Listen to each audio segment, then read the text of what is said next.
Welcome to a very special episode because these two tins, 72 Inktense pencils and 72 Inktense blocks, came to me 2 weeks ago.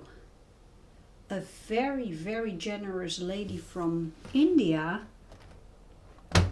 sent me a message and she asked me if I had already these beautiful sets of Inktense pencils and blocks. Now I have a set of 24 and my intention was to buy these, so I was saving money, and then this lady from India ordered them for me and she sent them to me as a gift. Absolutely amazing.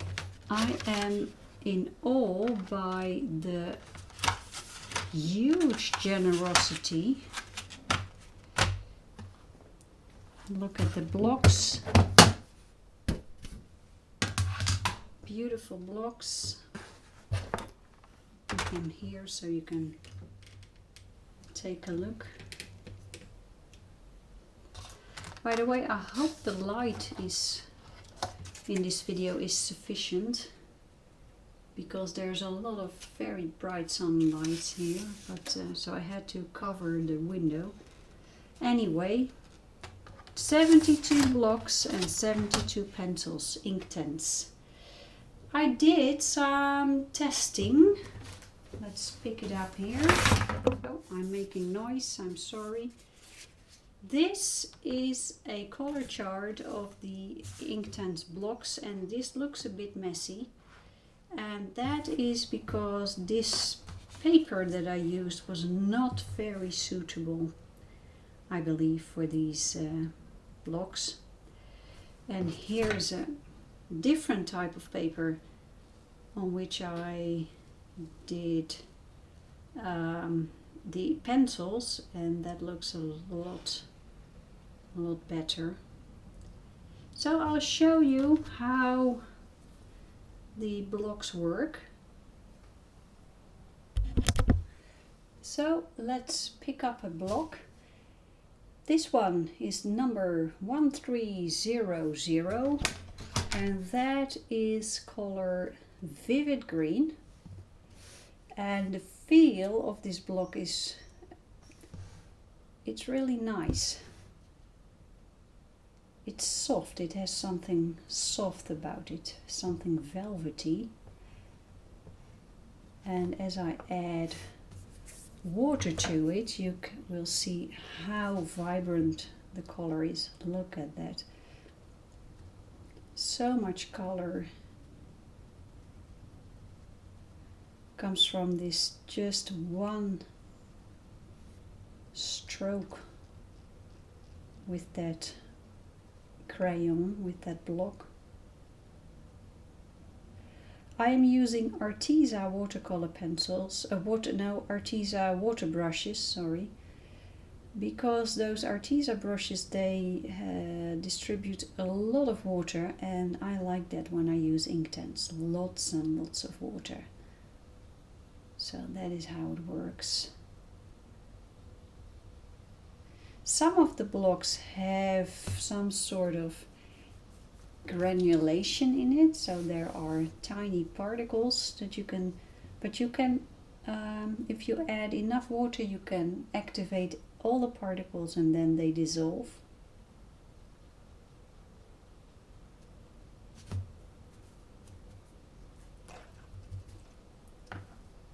And this is how the pencils work. Let's try this pencil, Cherry. I'll just show you. Here we have Cherry, and then we add water to it. Oh, the brush is a little bit dirty. Let's clean the brush. Let's try again. There we go. Look at that. So lots and lots of pigment comes from just a couple of pencil strokes.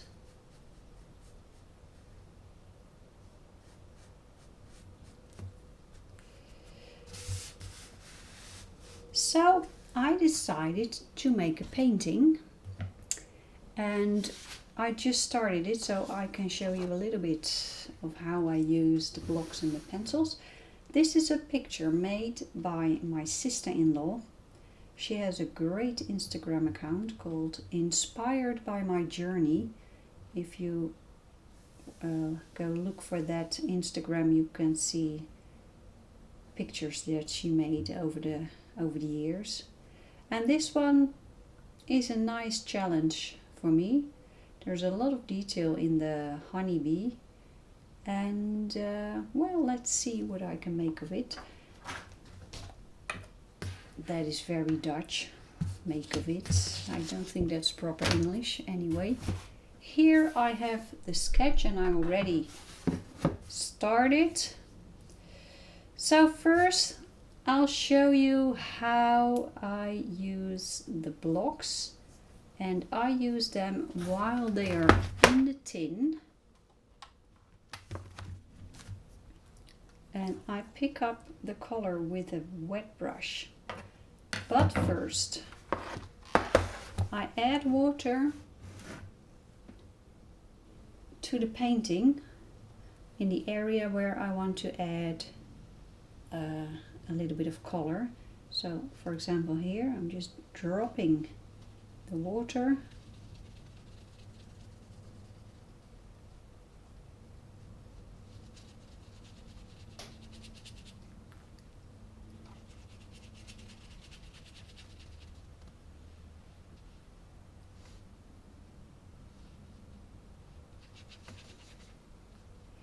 And then let's pick up a color, and let's do this one, 1580, and that one is called, can I read it from afar? No, I can't. It's, by the way, it's 1560, Fern. This one, Fern. 1560. I'm just picking it up like this, and then I drop it in, and maybe you can see that there is this granulation occurring.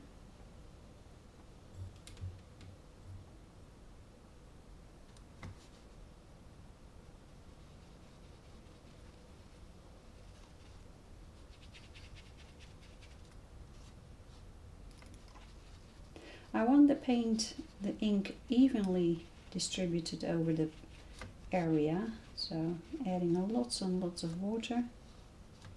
The downside of this amount of water is that it thins the color, so it takes me more layers to get saturation.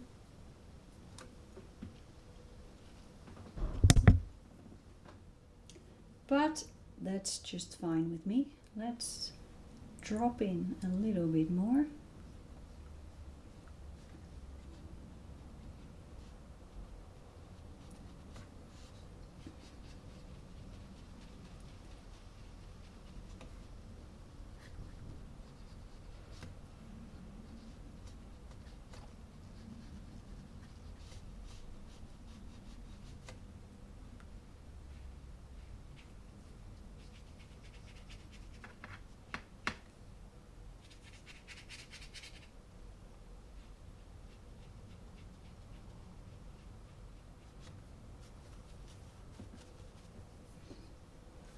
I have to let this dry, and once it has dried, the color is pretty permanent, almost completely permanent, and that means that once you add more layers of color or water, the layers that are already here will not move around.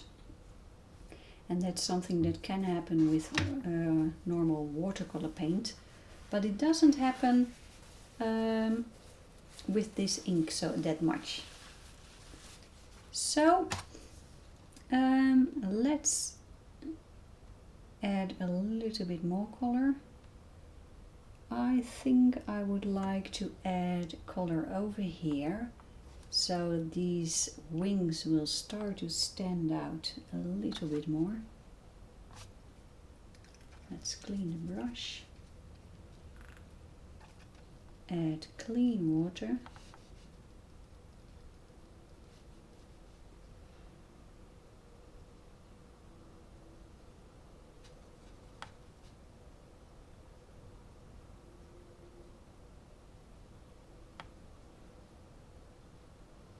I try not to make a mistake, but they say that the white in Inktense is very opaque, so in case I make a mistake, this white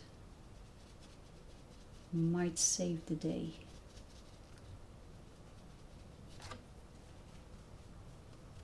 Okay, let's pick a blue tone. And I'm going to lift. Here I have the blue tones. Let's go for this one, Iris Blue. There's one thing about this Iris Blue that I don't like, and that is that it's not very light fast, and I'll show you in a minute. Because I did a little bit of testing with 24 set of Inktense pencils. As you can see, this Iris Blue is very, very strong, so I'll have to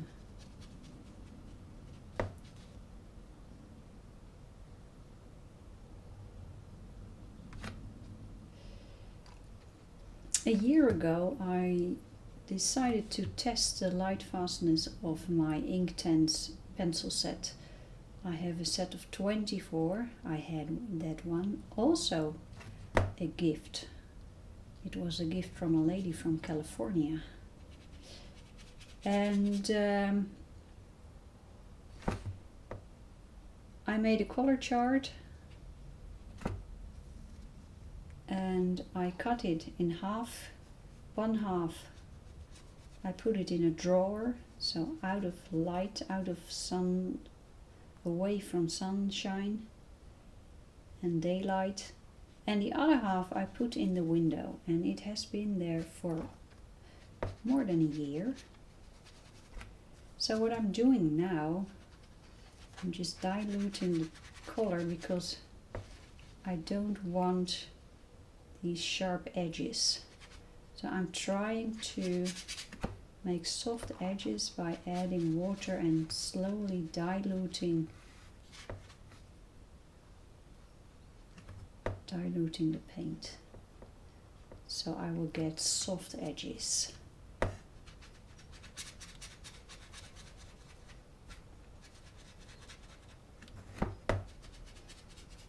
So you need a type of paper that can handle water pretty well. I have to pick this up here. Let's pick this up. Too much water here.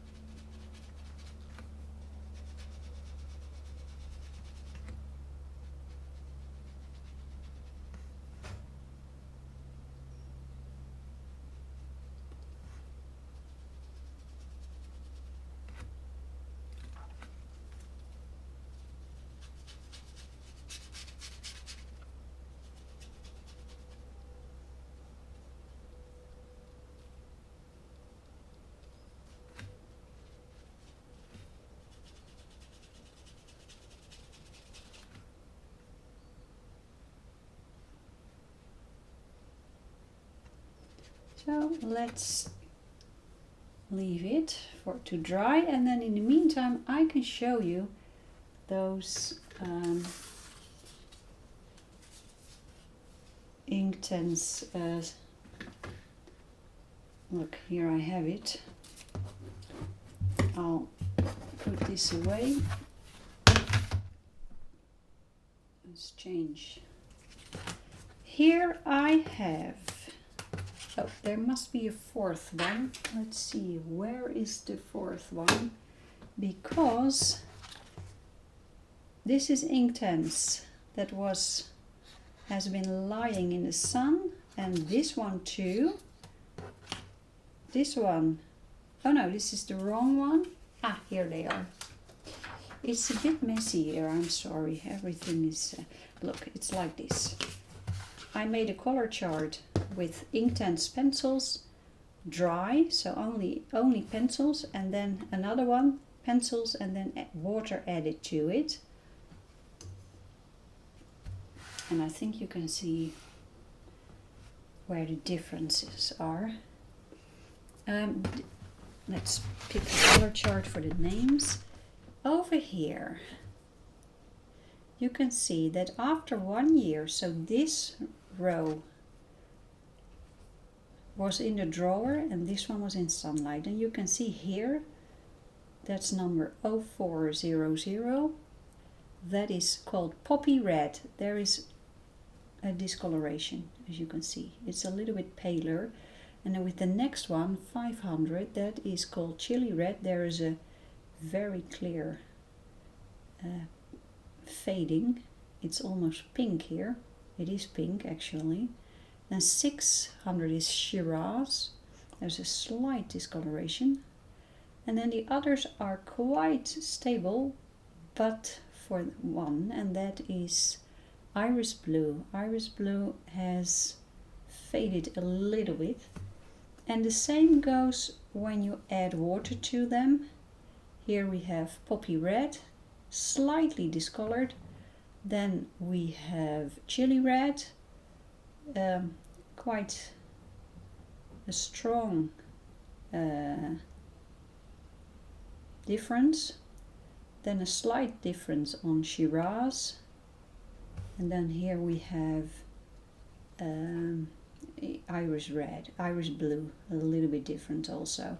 So these 1, 2, 3, 4 colors really have changed after 1 year, and this is important to me because I would love to use these Inktense pencils for making art. So if I decide to do that, I will have to advise people who buy the paintings to put them off in a frame with UV resistant glass. And I can also spray a UV protection spray on it. And it's interesting because when you see it, the Lightfastness rating, I don't think if you can see it, Iris Blue is rated 7 out of 8. Shiraz 4 or 5. And Chili Red 7, Poppy Red 7. And especially the Chili Red, because it is 7 out of 8, I would expect a better stability of that color. Because, for example, let's take a look at the blue tones. What's this? 1100. This is 7.2, deep indigo, and 1200 is sea blue, is 7.2. So this doesn't match. It's not good. Well, it's not a problem, but the fact that they rated this one 7 out of 8, I don't think that is good. No. Anyway, I hope I can find a way to use them in my paintings, and I'll go research UV protection sprays, because I really want to make beautiful paintings with the blocks and the pencils. I love them. Okay, well, let's get back to the painting. Put this away. Here we have the painting. It hasn't completely dried yet, so I have to be a little bit careful. And let's pick a pencil.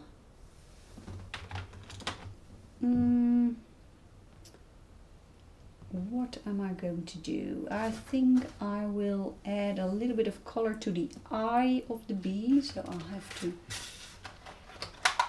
take out the tray. The tray is a little bit flimsy, not very sturdy, but who cares? Here I have a madder brown. I'm going to use that just a teeny tiny bit. Because these pencils are very strong and the blocks are even stronger, I will be very careful with the amount of pigment that I put on the paper.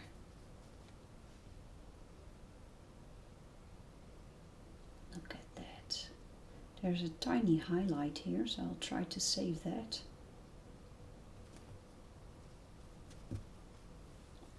I'll let things dry.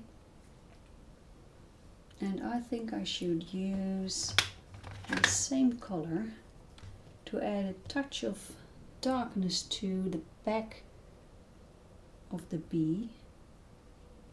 Just a touch here and here and here. Here, a touch here.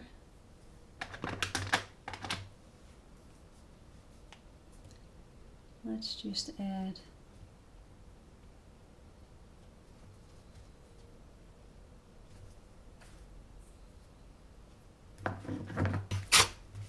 to pick up. I think I need a tinier brush, a smaller one. Yeah, I think I should. This is getting messy. But this is not a problem that it doesn't work right away. I have to learn how to use all these pencils. So, yeah.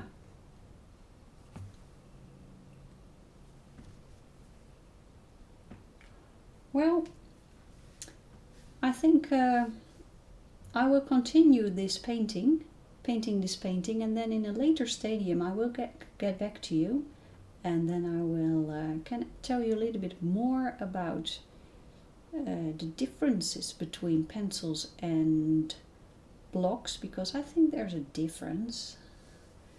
And well, I think by that time I think I can tell you something more of a review.